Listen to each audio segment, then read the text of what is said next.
ఇక నంద్యాల జిల్లా గోస్పాడులో పేద ప్రజలకు ఇళ్ల పట్టాలను పంపిణీ చేశారు. సుమారు 66,000 మంది లబ్ధిదారులకు పంపిణీ చేసిన ఎమ్మెల్యే శిల్పారవి పేదలకు పట్టాలు ఇవ్వకుండా అడ్డుకునేందుకు టీడీపీ నేతలు కోర్టులో కేసు వేశారని ఆరోపించారు.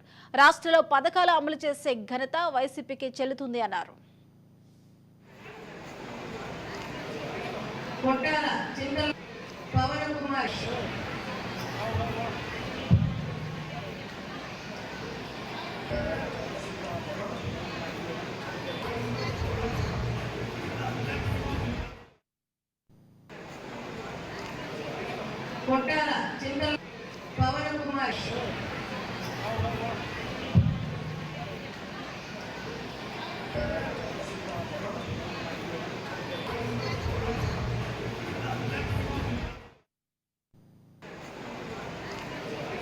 కొట్టాల చింతల పవన్ కుమార్